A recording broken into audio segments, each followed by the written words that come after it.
बिल्कुल। संजय सिन्हा जी, जब आरबीआई ये कहता है कि अब हमारा स्टैंस न्यूट्रल है, जब आरबीआई ये कहता है कि अब हम ग्रोथ पे फोकस करेंगे, इसका एक दूसरा मतलब ये भी कि इन्फ्लेशन को लेके जो कंसर्न था वो लगभग न्यूट्रल हो चुका, बहुत बड़ा कंसर्न अब रहा नहीं। तो ये बाजार को तो अच्छा लगना चाहिए था। लक्ष्मण जी, इसमें दो बातें हैं। एक तो है कि जी। रिजर्व बैंक ऑफ इंडिया ने भले कहा हो कि ग्रोथ को लेकर उनका इंपॉर्टेंस बढ़ गया है, लेकिन अगर आप उनकी फोरकास्ट देखें इन्फ्लेशन पर, तो उनकी जो फोरकास्ट है FY 26 के लिए, वो इन्फ्लेशन की एवरेज दर को 4.2% की ही टारगेट में रखा है। और अगर हम उनकी क्वार्टर बाय क्वार्टर प्रोजेक्शन को देखें, तो उसमें भी अब इन्फ्लेशन अगले चार जो क्वार्टर्स हैं उनमें एक क्वार्टर में वो 4% के आसपास रहेगा, और एक क्वार्टर में तो वो 4% से नीचे भी चला जा रहा है। तो चूंकि वो कंफर्ट अब आरबीआई को मिल रहा है कि वो इन्फ्लेशन की दर को नीचे ज्यादा देख रहे हैं, तो इसलिए उन्होंने अपनी फोकस को ग्रोथ के तरफ थोड़ा सा चेंज किया है। और शायद अगर आप ओवरऑल कॉन्टेक्स्ट में देखें तो ये शायद सही भी है, क्योंकि इकोनॉमिस्ट भी चर्चा कर रहे हैं और ऐसे भी चर्चा का विषय रहा है कि पिछले कुछ तिमाही में भारत की इकोनॉमी जो है वो धीरे धीरे धीमे होती जा रही है। अब उसके कारण कई हो सकते हैं, कुछ लोग उसको इलेक्शन के कारण स्लो डाउन का कारण बता रहे हैं, कुछ लोग बहुत भीषण गर्मी और उसके बाद बहुत ही तेज बारिश को इसका कारण बता रहे हैं। बट जो भी कारण हो, इस बात से इनकार नहीं किया जा सकता कि जीडीपी में एक शिथिलता तो आ गई है। तो इसके लिए अगर रिजर्व बैंक ऑफ इंडिया ने अपना फोकस चेंज किया है, तो हमें ख्याल से समय के अनुसार वो उपयुक्त है। लेकिन जैसा कि मैंने कहा कि इसको करते समय रिजर्व बैंक ऑफ इंडिया ने अपनी नजर इन्फ्लेशन से नहीं हटाई, क्योंकि इन्फ्लेशन अब उनके रेंज के नजदीक आ गया है, उस रेंज के अंदर है। इसलिए उनको ये फ्रीडम मिल रही है कि वो ग्रोथ पर फोकस करें। लेकिन बाजार बिल्कुल, इससे इन्फ्लेशन उत्साहित क्यों उनके। नहीं हुआ? हाँ, आपका जो दूसरा हाँ। सवाल था, बाजार इससे उत्साहित क्यों नहीं हुआ, क्योंकि अगर आप लक्ष्मण जी देखेंगे ना, तो 2000 से लेकर अभी तक ऐसे कई साइकिल्स रहे हैं जबकि रिजर्व बैंक ऑफ इंडिया ने रेट काटे हैं। और हम्म। हर रेट कट का साइकिल जो रहा है, वो उन हम्म। परिस्थितियों में हुआ है जबकि या तो डोमेस्टिक या ग्लोबल फैक्टर्स नेगेटिव रहे हैं। आज भी हम्म। अगर हम अपने आसपास की स्थिति देखें, तो हम सिर्फ ये नहीं कह सकते कि रेट कट अप हो गया तो बाजार में हम तेजी ला सकते हैं, क्योंकि ग्लोबल फैक्टर्स हमारे खिलाफ हैं। आपने अभी अपने ओपनिंग स्टेटमेंट्स में कहा कि फॉरेन इंस्टीट्यूशनल इन्वेस्टर की सेलिंग बहुत अग्रेसिव है। और तो और जिस तिमाही से हम गुजर रहे हैं, जिसके रिजल्ट्स आ रहे हैं, मतलब थर्ड क्वार्टर के रिजल्ट्स, वो भी मिक्स्ड हैं, वो अच्छे नहीं हैं। ऐसा हम नहीं कह सकते कि अक्रॉस द बोर्ड अच्छे हैं। तो इन सब नेगेटिव फैक्टर्स के बीच में एक अकेला रिजर्व बैंक ऑफ इंडिया का रेट कट ही बाजार को तेजी में ला देगा, ये कहना थोड़ा मुश्किल है। थोड़ा सा मुश्किल है। अनुराग सिंह साहब, ये एक ऐसा इवेंट था जो कह सकते हैं कि बाजार के लिए जितने भी इवेंट को हम लोग फैक्टर मान के चल रहे थे, उसका सबसे लास्ट इवेंट था ये। अब ये इवेंट हो गया, रिजर्व बैंक के गवर्नर का आपने स्टेटमेंट सुना। आप अब किस तरीके के मूड माहौल को भांप रहे हैं? तो लक्ष्मण जी देखिए, रेट कट तो ये प्राइस्ड इन था मार्केट में 25 बेसिस पॉइंट। लेकिन जो समस्याएं हैं ना, देखिए अब आप इसको इकोनॉमी के पर्सपेक्टिव से देख सकते हैं, मार्केट के पर्सपेक्टिव से देख सकते हैं। छोटी छोटी बातें मैं दोनों हमारा पर ये कह दें। शो दोनों पर्सपेक्टिव से, आप दोनों हाँ पर्सपेक्टिव हाँ से हाँ। एक्सप्लेन कर सकते हैं। मैं एक बार दोनों पे छोटी छोटी बातें कहता हूँ, बाकी तो फिर इकोनॉमिस्ट हैं, वो रिसर्च करते ही हैं, उस पर वो बता पाएंगे। बट वो काफी समय से कह रहे हैं। लक्ष्मण जी, इंडियन इकोनॉमी 2 साल से स्लो डाउन में है, लेकिन उसका रिकग्निशन इस साल और पिछले 6 महीने से मार्केट को ज्यादा हो रहा है, क्योंकि मार्केट्स में मंदी आ गई। लेकिन इकोनॉमी तो 2 साल से वही कर रही है, नॉमिनल रेट 10% है, जो कि इंडिया के लिए मैं कहूंगा काफी कम है। इंडियन इकोनॉमी को मेजर रिफॉर्म्स चाहिए लक्ष्मण जी, और वो रिफॉर्म्स हो नहीं रहे हैं। और ये तकरीबन सबको रियलाइजेशन है। कुछ लोग थोड़ी धीमी आवाज में कहते हैं, कुछ लोग थोड़ा उसको मुखर होके कहते हैं, लेकिन काफी इकोनॉमिस्ट ने अब बोलना शुरू कर दिया है कि देखिए मेजर रिफॉर्म्स कीजिए। ये टिंकरिंग से इधर उधर, ये थोड़ा टैक्स और थोड़ा मॉनेटरी, इससे बात बनने वाली नहीं है। मतलब इससे हमारी ट्रेजेक्टरी चलेगी, बट देखिए लक्ष्मण जी, हमारी पॉपुलेशन भी ग्रो कर रही है। पर कैपिटा बेसिस पे हमारी ग्रोथ सिर्फ 3 से 4% ही आ रही है। अब आप उसको नॉमिनल 10% करिए, उसमें इन्फ्लेशन है, इन्फ्लेशन कभी आप 2% गिन लेते हैं, कभी 4 गिन लेते हैं, इस बातों से किसी को मतलब नहीं, सबको नंबर्स में ट्रांसपेरेंसी, इकोनॉमिस्ट को तो एटलीस्ट समझ में आती है, see that from sitting even here out of India. ये इकोनॉमी की कहानी होगी Laxman ji. So the point is ultimately markets का प्रॉफिट्स इकोनॉमी को फॉलो करेंगे। अगर आप इकोनॉमी को नहीं सुधारेंगे तो मार्केट्स को करेक्शन होकर के इकोनॉमी से हाथ मिलाना पड़ेगा। वो मार्केट अभी कर रहा है 4 महीने से। अब मार्केट्स की बात है लक्ष्मण जी, देखिए मार्केट को वो चाहिए कि आप सीरीज में रफ्तार से रेट कट करते जाइए। मार्केट को ऐसा लगा है कि वन ऑफ रेट कट है, और ऐसा लगता भी है क्योंकि देखिए आरबीआई को एक apart from inflation and unemployment India में उनको रुपये का लेवल भी देखना है। वहां पर वो मन नहीं बना पा रहा है आरबीआई अभी कि कितने लेवल से कंफर्टेबल है।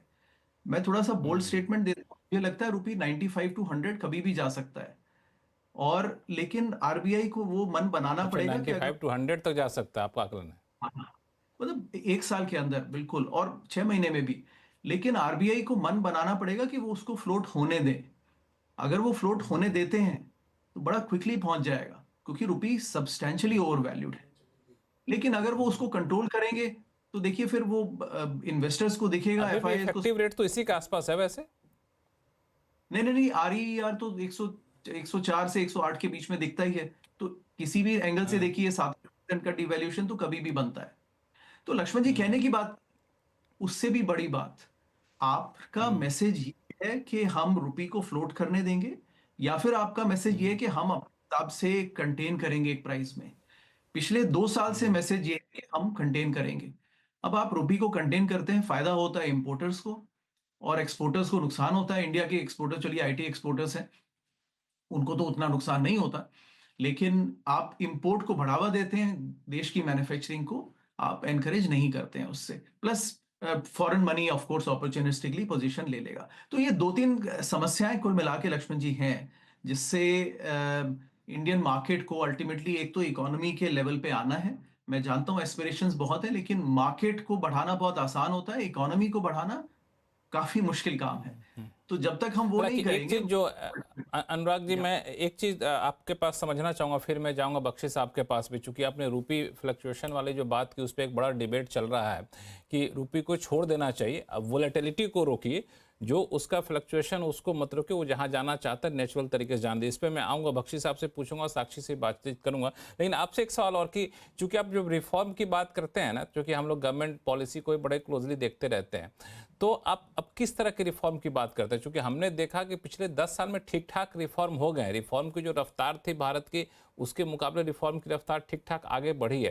अब बजट में आपने देखा कि टैक्स रिफॉर्म हो गया है, मैन्युफैक्चरिंग पॉलिसी के लिए पहले से पीएलआई जैसे स्कीम आ गई है, एफडीआई रिफॉर्म बड़े पैमाने पर हुआ, लेबर रिफॉर्म चूँकि पॉलिटिकली सेंसिटिव है, थोड़ा सा धीरे धीरे चल रहा है। तो आप जब कहते हैं रिफॉर्म, तो किस तरह के रिफॉर्म की बात आप करते हैं? देखिए लक्ष्मण जी, आपने तीनों बातें की, मैं तीनों पे कह देता हूं। ये एक तो ये स्कीम मेंटेलिटी से बाहर आना होगा कि ये स्कीम लाए वो स्कीम लाए। जब देश तरक्की करते हैं तो गवर्नमेंट की वजह से नहीं करते, गवर्नमेंट पीछे रहती है, प्राइवेट एंटरप्राइजेस आगे बढ़ते हैं। ये पीएलआई स्कीम और ये स्कीम सब ठीक है, लेकिन अगर गवर्नमेंट को पता होता कौन सी इंडस्ट्री 20 साल आगे चलेगी, तो गवर्नमेंट के, मुझे नहीं लगता गवर्नमेंट में इतनी काबिलियत है कि वो डिसाइड कर सके क्या इंडस्ट्री होगी। गवर्नमेंट का काम होता है फाउंडेशन बनाए और इंडस्ट्रीज को आगे बढ़ने दे। आईटी इंडस्ट्री हालांकि खड़ी आपने होगी मेरे जब। मुंह की बात छीन ली, क्योंकि मेरा खुद का मानना ये रहता है कि अगर आप इंडस्ट्री को डिमांड देंगे तो इंडस्ट्री बगैर स्कीम के आपके पास आ जाएगी, स्कीम का इंतजार नहीं करेगी। Absolutely absolutely. देखिए पूरी आईटी इंडस्ट्री खड़ी हो गई और आईटी के दिग्गज हमारे यहाँ बन गए, जबकि कोई आईटी मिनिस्ट्री नहीं थी। देखिए इंडस्ट्री को ये नहीं चाहिए होता। दूसरा, आपने ये टैक्स रिफॉर्म्स की बात की, टैक्स टेररिज्म, मैं क्या कहूँ, दुनिया के तमाम, मतलब इंडिया में काफी इन्वेस्टर्स लोग खुल के कह रहे हैं अब तो कि देखिए इंडिया के टैक्सेशन सिस्टम में it's not it's a very discretionary based taxation. तीसरा, छोटी सी बात कहता हूँ, पीएसयू रिफॉर्म्स की कोई बात नहीं होती। स्टेट रन बैंक्स आज भी 50% ऑफ द इकोनॉमी कैप्चर करके बैठे हैं। कुल मिला के अल्टीमेटली जुडिशियल रिफॉर्म्स बोल लीजिए, ये अगर हमें 3 ट्रिलियन से 3.5 ट्रिलियन से अगर 10 ट्रिलियन की बात भी करनी है, तो ये सिस्टम ऐसे नहीं चल सकता लक्ष्मण जी। ये कहीं ना कहीं रुक जाएगा। मतलब थोड़ा इसको मैं संजीदगी से कह रहा हूं, लेकिन अगर आप 10 ट्रिलियन की इकोनॉमी देखिए तो उसकी जुडिशरी ऐसे काम नहीं करती जैसे हमारी जुडिशरी करती है, या लॉ एंड ऑर्डर या पुलिस या urban infrastructure, right? Ultimately this has to improve, right? नहीं तो कुछ ना कुछ इक्विलिब्रियम बन जाएगा। तो छोटी सी बात है, नहीं, आपने हालांकि जो आपने कही वो बात बड़ा ही सही बात है, लेकिन एक जो आइडियल सिचुएशन है जो आप बता रहे हैं, अब समस्या ये है कि जिस इलेक्शन वाली डेमोक्रेसी में हम लोग हैं, वहाँ पे आप 4-5 पीएसयू को डिसइन्वेस्ट क्या कि देखा आपने किस तरीके का हंगामा मच गया, और पीएसबी को हटना था, वहाँ से स्टेक सेल करना था, लेकिन वहाँ भी देखा आपने कि सरकार को बैकफुट पे जाना पड़ा। और ये टैक्स टेररिज्म एक इशू है जो आप कह रहे हैं ना, मैं उसको समझ नहीं पा रहा हूँ क्यों ऐसा ठीक नहीं हो पा रहा, क्योंकि इसमें रिफॉर्म तो किए गए, फेसलेस स्कीम लाई गई, लेकिन वो बात सही है आपको कि वो थॉट प्रोसेस चेंज नहीं हुआ, इसलिए बार बार सरकार को भी कहना पड़ता है कि आप टैक्स के नियमों को फैसिलिटेशन के मोड में रहिए, पकड़ने के मोड में मत रहिए। कुछ कहना चाह रहे हैं अनुराग जी, बताइए, फिर आगे दूसरे मेहमानों के पास जाऊंगा। लक्ष्मण जी, मैं मानता हूं पॉलिटिकल इंडिया का फेलियर यही हो रहा है कि पॉलिटिकल कंसेंसस नहीं है। अब हम सरकार को चुनते हैं कि देखिए आप कंसेंसस नहीं तो आप कंसेंसस बनाइए। मुझे कोई दिक्कत नहीं है अगर बीजेपी कांग्रेस मिल जाते हैं और एक सरकार बनाते हैं, लेकिन अगर कलेक्टिवली देश की समस्याओं को वो दूर कर पाते हैं तो प्लीज वो कॉम्प्रोमाइज कीजिए। अगर आप वो नहीं कर रहे हैं तो फिर आप अपनी पार्टी को ज्यादा सुपीरियोरिटी दे रहे हैं वर्सेस द कंट्री। बिल्कुल, ये चीज़ है कि जो कोई पैसा लगाएगा तो वो थोड़ा देखेगा कि आप बीजेपी कांग्रेस, वो देखेगा 2 पैसा लगाऊं 4 पैसा हमें बना के आना है, बनेगा तो ठीक है, नहीं बनेगा तो आप रहिए, हमारे पास दूसरे देश दुनिया में पड़े हुए हैं। बख्शी साहब, एक जो बात इन्होंने कही, अनुराग जी ने बड़ा अच्छा कि रुपी फ्लक्चुएशन को लेकर बड़ा डिबेट चल रहा है पिछले कई महीनों से, मैं देख रहा हूँ अपने शो में भी कई बार चलते चलते बातचीत हुई कि आरबीआई को छोड़ देना चाहिए, 85 जाए, 90 जाए, 100 जाए, जहां जा रहा है उसको नेचुरली उसको पहुंचने दीजिए, फ्लक्चुएशन को रोकिए, वॉलेटिलिटी को रोकिए, लेकिन रुपए गिर रहा है इस वजह से बहुत चिंतित मत होइए, नहीं तो फिर वो आर्टिफिशियली बना के रखिए तो दिक्कत होगी। आप इससे कितने पक्ष में? नहीं, ये तो आरबीआई की भी स्टेटेड पॉलिसी यही है। आरबीआई की हो नहीं स्टेटेड रहा, पॉलिसी प्रैक्टिकली होता नहीं। नहीं, प्रैक्टिकली नहीं होता, पहले पॉलिसी की बात करते हैं। तो मेरा मत भी वही है जो अनुराग जी कह रहे हैं या कोई भी कहता है। इवन आरबीआई की स्टेटेड पॉलिसी ये है कि हमारा कोई फिक्स एक्सचेंज रेट नहीं, हमारा पेग नहीं है। लेकिन क्या हुआ है कि पिछले कुछ समय में जिस प्रकार से रुपी को डेप्रिसिएशन बहुत कम हुआ, अब आप ये कह लीजिए कि इंटरवेंशन किया गया। अपने पूर्व जो गवर्नमेंट के इकोनॉमिक एडवाइजर थे अरविंद सुब्रमण्यम साहब ने 2-3 आर्टिकल लिखे बहुत अच्छे एक सीरीज में, जिन्होंने इस बात को बहुत क्रिटिसाइज किया। उनके पॉइंट बिल्कुल अच्छे हैं। उन्होंने कहा कि आपने करीब करीब रुपी को डॉलर से पेग कर दिया, मतलब डॉलर जिधर जाएगा रुपी भी उधर जाएगा, तो आप रेट फिक्स हो गया। उसमें फायदा किसका हो रहा है भाई? इंपोर्ट आपका जो है वो सस्ता हो जाता है, तो आप जो इंपोर्ट कर रहा है उसको फायदा हो रहा है, एक्सपोर्टर को नुकसान हो रहा है। और सबसे बड़ी बात है, इंडियन इंडस्ट्री की जो कॉम्पिटिटिवनेस है वो कम हो जाती है, क्योंकि अगर सस्ता इंपोर्ट आ रहा है तो आप उससे कैसे कॉम्पीट करेंगे? तो वो आपको नुकसान होता है। तो रुपी को एक स्टेटेड पॉलिसी आरबीआई की रहे कि हम एक्सेस से वोलेटिलिटी एक शॉर्ट पीरियड में रोकेंगे। और अभी अगर देखा जाए तो पिछले कुछ 1 महीने में, चाहे हम इन गवर्नर साहब के आने के साथ में उसको कोइंसाइड कर लें या वैसे ही आरबीआई की थिंकिंग, तो रुपी में काफी डेप्रिसिएशन तब से हुआ है पिछले 1 महीने में। और ऐसा लगता है कि वो इसको फ्लोट होने देंगे रुपी को, और उसका अपना लेवल आज भी उन्होंने स्पष्ट शब्दों में ये कहा कि रुपी एक कोई भी टाइड अप करेंसी नहीं है, फ्लोटिंग करेंसी, और हुआ भी है उनके समय में 1 महीने में। अब अगर 1 महीने में वो 85 से 90 पे पहुंच जाता तो that would have been excessive depreciation.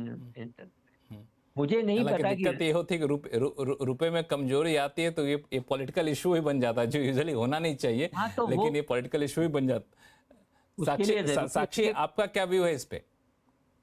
तो लक्ष्मण जी, मेरे ना 2 व्यूज हैं। एक जो पहले इकोनॉमिक रिफॉर्म के बारे में जो मुद्दे पे डिस्कशन हो रहा था, वहां पे मैं सिर्फ एक चीज ये बोलना चाहती हूँ कि इंडिया की जो ग्रोथ है, आउटलुक या रिफॉर्म्स जो ड्राइवर्स हैं, उसके कॉन्टेक्स्ट में हमें ये भी देखना चाहिए कि पिछले 5 सालों में ग्लोबल और डोमेस्टिक इकोनॉमी में कितने सारे शॉक्स आए हैं, राइट? तो जब हम ये असेस करने की कोशिश करते हैं कि इकोनॉमिक रिफॉर्म्स कितना काम कर रहे हैं या कितना काम नहीं कर रहे या कितना सक्सेसफुल हुए हैं या नहीं, और हम 60% से ऊपर ग्रो कर पाएंगे कि नहीं, इसका कॉन्टेक्स्ट हमें ये देखना चाहिए कि ग्लोबली क्या हो रहा था। हम पेंडेमिक शॉक आया, यूक्रेन रशिया वॉर शॉक आया, तो इस सब को रखते आई मीन इस सब को अकाउंट करने की जरूरत है जब हम इंडिया की ग्रोथ परफॉर्मेंस के बारे में बात करें। ऑफ कोर्स अनडिनायबली मैं इस चीज से अग्री करती हूँ